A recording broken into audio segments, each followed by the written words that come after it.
Example 3 show that first sin 8x plus sin 2x divided by cos 2x minus cos 8x equal to cot 3x.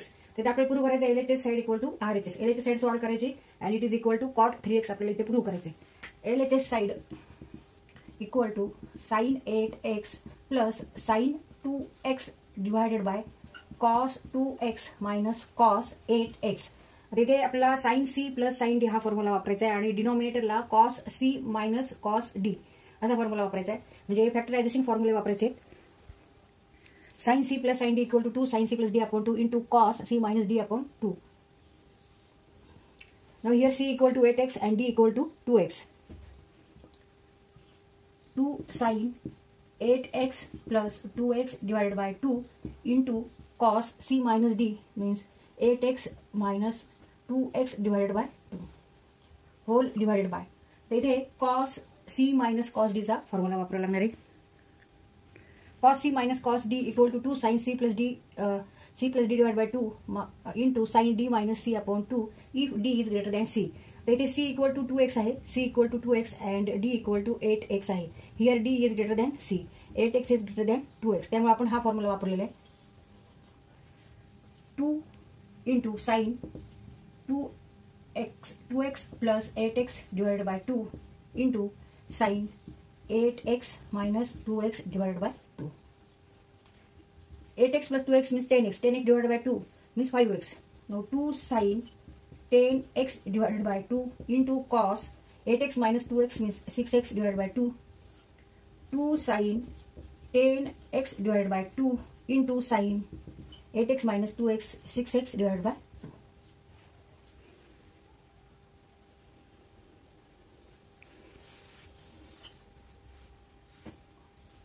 sin 5x 10x upon 5 10x भागिले 2 म्हणजे 5x into cos 6x divided by 2 2 1 जा 2 2 3 जा 6 3x divided by 2 sin 5x 2 sin 5x into sin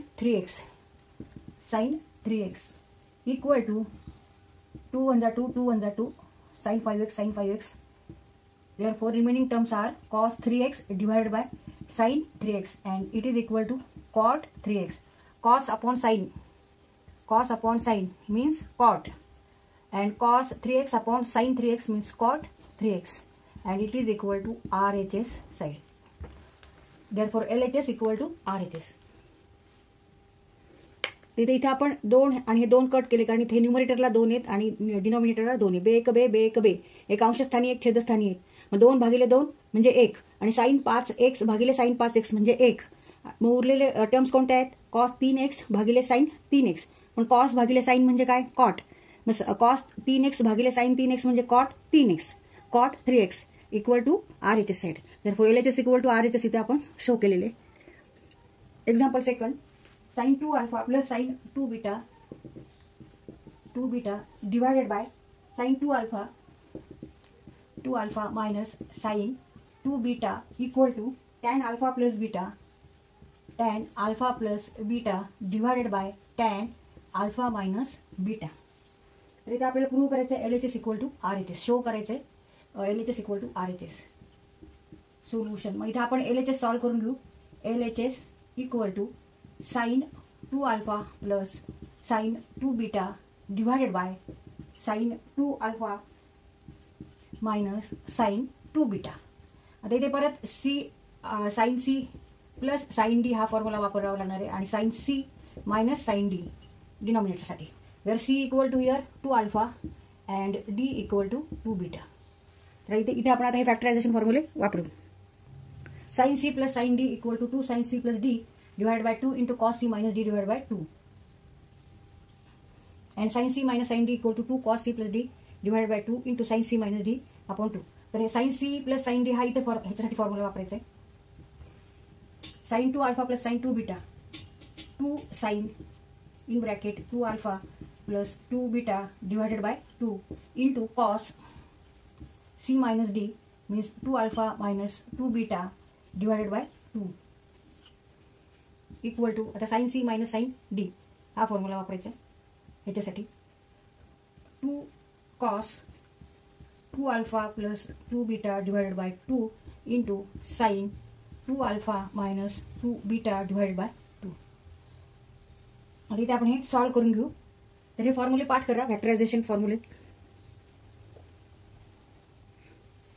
equal to 2 sine in bracket 2 alpha plus beta divided by 2 into cos 2 alpha minus beta divided by 2 cos, इथे आपण 2 common घेतले, 2 alpha plus 2 beta 2 common in bracket alpha plus beta and divided by 2 into sin 2 alpha minus beta divided by 2. इथे 2 1 जा 2 2 1 जा 2 2 1 जा 2 2 1 जा 2 2 1 जा 2 2 1 जा 2 2 1 जा 2 2 1 जा 2. आणि हे सुद्धा दोन, एक न्यूमरेटरला आणि एक डिनॉमिनेटरला, म्हणजे हे सुद्धा इथे काय होणार आहेत, कट होणार आहेत. 2 1 जा 2 2 1 जा 2. Remaining terms are sine alpha plus beta into cos alpha minus beta, cos alpha plus beta into sine alpha minus beta. Sine alpha plus beta divided by cos alpha plus beta into cos alpha minus beta into sine alpha minus beta. तर sine upon cos means tan alpha plus beta into cos upon sin means cot alpha minus beta, tan alpha plus beta into, now cot means 1 upon tan, here theta angle is alpha minus beta, therefore tan alpha plus beta divided by tan alpha minus beta, and it is equal to RHS side.